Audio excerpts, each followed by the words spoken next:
Hello viewers, स्वागत करता हूं आपका study with doctor Pawan Oberoi channel पर। मैं doctor Pawan Oberoi, head of department faculty of commerce, Bhagwati college of education, Meerut. Viewers, सबसे पहले तो नववर्ष की 2022 की आप सभी को बहुत बहुत शुभकामनाएं मेरी तरफ से, क्योंकि कुछ ही समय रह गया है। ठीक है, तो सभी बच्चों को बहुत बहुत नए साल की शुभकामनाएं study with doctor Pawan Oberoi YouTube channel पर। और मैं ये बिल्कुल भगवान से प्रार्थना करूंगा कि आप सभी बच्चे जो मेरे यूट्यूब चैनल को देख रहे हैं, चैनल सब्सक्राइब कर रखा है आपने, सपोर्ट करते हैं मेरे को, और आपके काम की भी चीज़ मिलती है मेरे चैनल पर। आप सजेशन भी मेरे को दे सकते हैं। नीचे जो डिस्क्रिप्शन बॉक्स में मोबाइल नंबर दे रखा है, तो आप YouTube पर कमेंट भी दे सकते हैं कि आपको किससे रिलेटेड MCQs चाहिए। तो मैं पूरा प्रयास करूंगा कि उससे रिलेटेड आपको मैं MCQs देने की कोशिश करूं, और आप उसकी PDF फाइल भी मुझसे बहुत ही नॉर्मल रेट पर परचेज कर सकते हैं। ठीक है, तो ये एक मैं आज से जो है शुरू कर रहा हूं कि स्टूडेंट्स किस टॉपिक पर चाहता है MCQs, तो वो मैं टॉपिक आपसे जरूर डिस्कस करूंगा अगर उसके मेरे को MCQs अवेलेबल हो जाते हैं तो। चलिए, CCS यूनिवर्सिटी मेरठ का जो BA थर्ड ईयर का न्यू आपका इकोनॉमिक्स का जो सिलेबस है वो मैं आपको बता दूं स्टूडेंट्स कि इसका पेपर फर्स्ट टाइम होगा। इकोनॉमिक ग्रोथ, ये पेपर आपका BA थर्ड ईयर में है। ठीक है, and international trade, first time इसका पेपर होगा। पिछली बार ये इकोनॉमिक ग्रोथ एंड डेवलपमेंट के नाम से था, तो आप वो भी पेपर प्रीवियस ईयर के मेरे जो है आप पढ़ सकते हैं प्लेलिस्ट में, है ना। इकोनॉमिक्स 5th या 6th के नाम से, तो आप देख सकते हैं। तो सिलेबस में आपको बता दूं कि क्या है आपका न्यू सिलेबस जिसके अकॉर्डिंग आपको स्टडी करनी है। इंडियन इकोनॉमी जो है ये आपका पेपर जो है 5th है BA थर्ड ईयर का, यानी कि ये पहला पेपर है आपका।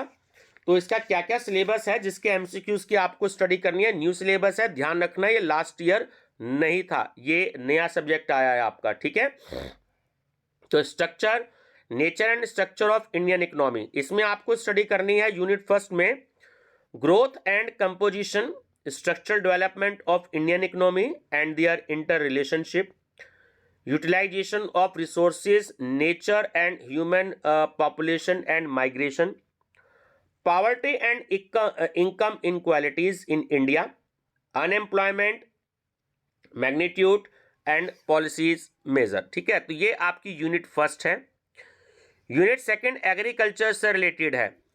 एग्रीकल्चर में आपका structure and growth of agriculture in India, problems related to structure and growth of Indian agriculture since 1991, issues in agriculture, जिसमें आपका productivity, technology, credit, marketing, pricing and farmers income, evergreen revolution.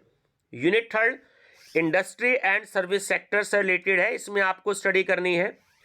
Growth and pattern of industrial sector in India, large, small, medium, जिसे हम MSME भी कहते हैं, and college industries, इसकी characteristics, problem, challenges and policy responses हैं। Sources of industrial finance, concept of organised, unorganised and informal structure sector in India है। Service sector में nature, structure, growth, problems and policy responses है। Right, अब unit fourth है आपकी economy of Uttar Pradesh and local areas, nature, structure and growth of economy of UP, demographic scenario of UP, infrastructure, energy, transport, education and health, agriculture in UP, growth, nature, problems and policies, industrial development in UP, service sector, growth, problems, prospects, inter regional disparities and policy responses, state finance commission, urban local bodies. तो ये 4 unit हैं students, आपको study करनी है। तो मैं इसके MCQs provide कराऊंगा बहुत जल्दी, मैंने कलेक्ट कर लिए हैं, तो बहुत जल्दी मैं इस पर वीडियोस बनाऊंगा। और ये वीडियो आपकी जो है इकोनॉमिक्स ग्रोथ एंड डेवलपमेंट के नाम से मेरी एक प्लेलिस्ट बनी हुई है, तो मैं इसको ऐड कर दूंगा, तो आप इसमें इसको देख सकते हैं। और जो दूसरा पेपर भी है आपका, वो भी अगली वीडियो मैं बनाने जा रहा हूँ इसकी economic growth and international trade की। तो ये आपका इंडियन इकोनॉमी का सिलेबस था, तो आप उस प्लेलिस्ट में स्टडी कर सकते हैं। तो चैनल सब्सक्राइब नहीं किया, सब्सक्राइब जरूर कर लीजिएगा, study with doctor Pawan Oberoi. Thank you.